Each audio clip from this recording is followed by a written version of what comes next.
Number 1 ದಿನಪತ್ರಿಕೆ ವಿಜಯವಾಣಿಯಲ್ಲಿ ಪ್ರಕಟವಾಗಿರುವ ಈ ದಿನದ ಮಹತ್ವದ ಸುದ್ದಿಗಳನ್ನೊಮ್ಮೆ ನೋಡಿ ಬರೋಣ. ವಾಲ್ಮೀಕಿ ನಿಗಮ ಹಗರಣ ಸಂಬಂಧ ಸಚಿವ ಬಿ ನಾಗೇಂದ್ರ ರಾಜೀನಾಮೆಗೆ ಆಗ್ರಹಿಸಿ ವಿಪಕ್ಷಗಳ ತೀವ್ರ ಪ್ರತಿಭಟನೆಗೆ ಸಾಕ್ಷಿಯಾದ ವಿಧಾನಮಂಡಲದ ಮಳೆಗಾಲದ ಅಧಿವೇಶನಕ್ಕೆ ನಿಗದಿಗಿಂತ 3 ದಿನಗಳ ಮೊದಲೇ ತೆರೆಬಿದ್ದಿದೆ. ಸೋಮವಾರದ ಬೆಳವಣಿಗೆಯಲ್ಲಿ ನಾಗೇಂದ್ರ ರಾಜೀನಾಮೆಗೆ ಪಟ್ಟು ಹಿಡಿದು ಪ್ರತಿಪಕ್ಷ ಬಿಜೆಪಿ ಹಾಗೂ ಜೆಡಿಎಸ್ ಅಹೋರಾತ್ರಿ ಧರಣಿ ಕೂರಲು ಸಜ್ಜಾಗುತ್ತಿದ್ದಂತೆಯೇ ಸರ್ಕಾರ ತರಾತುರಿಯಲ್ಲಿ ಅಧಿವೇಶನವನ್ನು ಅನಿರ್ದಿಷ್ಟಾವಧಿಗೆ ಮುಂದೂಡಿತು. ಈ ಸುದ್ದಿಗೆ ಮುಖಪುಟ ನೋಡಿ.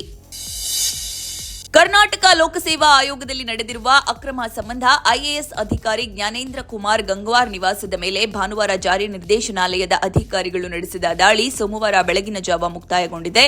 ಈ ಶೋಧ ಕಾರ್ಯಾಚರಣೆ ವೇಳೆ ಕೆಲವೊಂದು ಮಹತ್ವದ ದಾಖಲೆ ಪತ್ರಗಳು ಸಿಕ್ಕಿವೆ ಎನ್ನಲಾಗಿದ್ದು, ಮಂಗಳವಾರ ವಿಚಾರಣೆಗೆ ಹಾಜರಾಗುವಂತೆ ಅಧಿಕಾರಿಗೆ ಸಮನ್ಸ್ ಜಾರಿಯಾಗಿದೆ. ಇನ್ನು ಗ್ರೇಡ್ 1ರ ಹುದ್ದೆ ಪರೀಕ್ಷೆಯಲ್ಲೂ ಅಕ್ರಮ ಬೆಳಕಿಗೆ ಬಂದಿದೆ. ಈ ಸುದ್ದಿಗೆ ವಿಜಯವಾಣಿ ಓದಿ. ಕಾವೇರಿ ವಿಚಾರದಲ್ಲಿ ಕರ್ನಾಟಕಕ್ಕೆ ಆಘಾತ ಎದುರಾಗುತ್ತಲೇ ಇದೆ. ಸೋಮವಾರದ ಬೆಳವಣಿಗೆಯಲ್ಲಿ ತಮಿಳುನಾಡಿಗೆ ಮುಂದಿನ 15 ದಿನಗಳ ಕಾಲ ನಿತ್ಯ 9,000 ಕ್ಯೂಸೆಕ್ ನೀರು ಹರಿಸುವಂತೆ ಕಾವೇರಿ ನೀರು ನಿಯಂತ್ರಣ ಸಮಿತಿ ಶಿಫಾರಸು ಮಾಡಿದೆ. ಈ ಸುದ್ದಿಗೆ ಇಂದಿನ ಸಂಚಿಕೆ ಓದಿ. ದೆಹಲಿ, ಗುರುಗ್ರಾಮ ಸೇರಿದಂತೆ ಉತ್ತರ ಭಾರತದ ಹಲವು ಭಾಗಗಳಲ್ಲಿ ಸೋಮವಾರ ಭಾರೀ ಮಳೆ ಸುರಿದಿದ್ದು ರಸ್ತೆಗಳಲ್ಲಿ ನೀರು ನಿಂತು ಪ್ರವಾಹ ಪರಿಸ್ಥಿತಿ ಸೃಷ್ಟಿಯಾಗಿತ್ತು. ಮಳೆ ಹಿನ್ನೆಲೆಯಲ್ಲಿ 10 ವಿಮಾನಗಳ ಮಾರ್ಗ ಬದಲಾವಣೆ ಮಾಡಲಾಗಿದೆ. 100 ವಿಮಾನಗಳ ಸಂಚಾರದಲ್ಲಿ ವ್ಯತ್ಯಯವಾಗಿದೆ. ಈ ಸುದ್ದಿಗೆ ದೇಶ ವಿದೇಶ ಪುಟ ನೋಡಿ. ಪ್ರತಿ ಸಲ ಮೊಬೈಲ್ ರೀಚಾರ್ಜ್ ದರ ಹೆಚ್ಚಳವನ್ನು ಅಧಿಕೃತವಾಗಿ ಘೋಷಿಸುತ್ತಿದ್ದ ಕಂಪನಿಗಳು ಈ ಬಾರಿ ಸದ್ದಿಲ್ಲದೆ ಏರಿಕೆ ಮಾಡಿ ಗ್ರಾಹಕರಿಗೆ ಶಾಕ್ ನೀಡಿದೆ.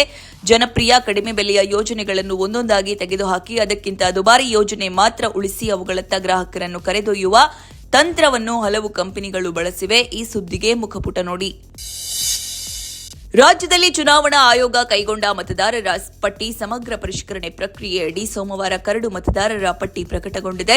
ಪ್ರಸ್ತುತ 4,46,80,151 ಮತದಾರರು ಕರಡು ಮತದಾರರ ಪಟ್ಟಿಯಲ್ಲಿದ್ದರೆ ಪಟ್ಟಿಯಿಂದ ಹೊರಹಾಕಲ್ಪಟ್ಟವರ ಸಂಖ್ಯೆ 1.7 ಕೋಟಿಯಾಗಿದೆ.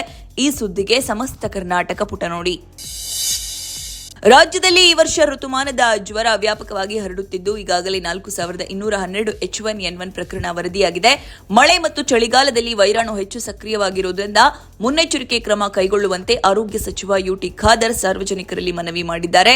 ಈ ಸುದ್ದಿ ಜತೆಯಲ್ಲೇ ದೇಶಾದ್ಯಂತ ಹೆಚ್ಚುತ್ತಿರುವ ಈ ಮಾರಿ ಕುರಿತ ಫೋಕಸ್ ಸ್ಟೋರಿ ಇಂದಿನ ಸಂಚಿಕೆಯಲ್ಲಿದೆ. ದೇಶದಲ್ಲಿ ಡಿಜಿಟಲ್ ಪಾವತಿ ವ್ಯವಸ್ಥೆಯಲ್ಲಿ ಮಹತ್ವದ ಬದಲಾವಣೆ ತಂದ ಏಕೀಕೃತ ಪಾವತಿ ವ್ಯವಸ್ಥೆ ಆಗಸ್ಟ್ 25ಕ್ಕೆ 10 ವರ್ಷ ಪೂರ್ಣಗೊಳಿಸಿದೆ. ಈ ಸುದ್ದಿಗೆ ಮನಿ ಮಾತು ನೋಡಿ. ರಾಜ್ಯದಲ್ಲಿ ತೀವ್ರ ಸ್ವರೂಪದ ಬರ ಪರಿಸ್ಥಿತಿ ನಿರ್ಮಾಣವಾಗಿದ್ದು ಸರ್ಕಾರ ಪರಿಸ್ಥಿತಿಯನ್ನ ಸಮರೋಪಾದಿಯಲ್ಲಿ ನಿಭಾಯಿಸ್ತಾ ಇದೆ. ಮುಂದಿನ ಸಂಪುಟದಲ್ಲಿ 102 ತಾಲೂಕುಗಳನ್ನು ಬರಪೀಡಿತ ಎಂದು ನಿರ್ಧರಿಸಿ ಘೋಷಿಸಲಾಗುವುದು ಎಂದು ಉಪಮುಖ್ಯಮಂತ್ರಿ ಡಾ ಜಿ ಪರಮೇಶ್ವರ್ ಅವರು ವಿಧಾನಸಭೆಯಲ್ಲಿ ತಿಳಿಸಿದರು. ಈ ಸುದ್ದಿಗೆ ಸಮಸ್ತ ಕರ್ನಾಟಕ ಪುಟ ನೋಡಿ.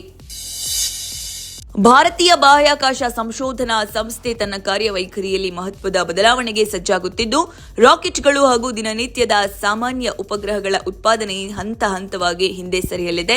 ಇನ್ನು ಮುಂದೆ ಸಂಸ್ಥೆಯು ಮುಂದುವರಿದ ತಂತ್ರಜ್ಞಾನ, ನೂತನ ಆವಿಷ್ಕಾರಗಳು ಹಾಗೂ ಉನ್ನತ ಮಟ್ಟದ ವೈಜ್ಞಾನಿಕ ಸಂಶೋಧನಾ ಯೋಜನೆಗಳ ಮೇಲಷ್ಟೇ ಸಂಪೂರ್ಣ ಗಮನ ಕೇಂದ್ರೀಕರಿಸಲಿದೆ ಎಂದು ವರದಿಗಳು ತಿಳಿಸಿವೆ. ಈ ಸುದ್ದಿಗೆ ದೇಶ ವಿದೇಶ ಪುಟ ನೋಡಿ.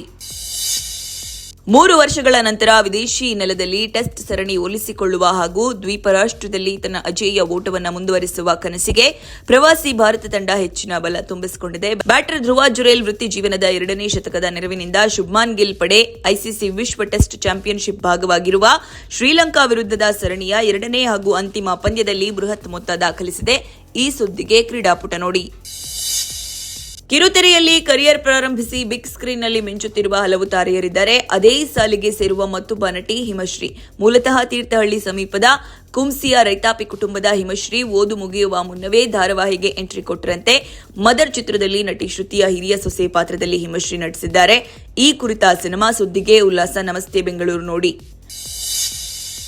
ಇವಿಷ್ಟೇ ಅಲ್ಲ, ಮುಂಜಾನೆ ಮಾತು, ಅಂತರಂಗ, ಭವಿಷ್ಯ, ಮನೋವಿಕಾಸದ ಕಾಲಂಗಳು, ಕ್ರೀಡೆ, ಸಿನಿಮಾ, ದೇಶ ವಿದೇಶಗಳ ಭರಪೂರ ಸುದ್ದಿಗಳ ವಿಶೇಷಗಳಿಗಾಗಿ ವಿಜಯವಾಣಿ ಓದಿ.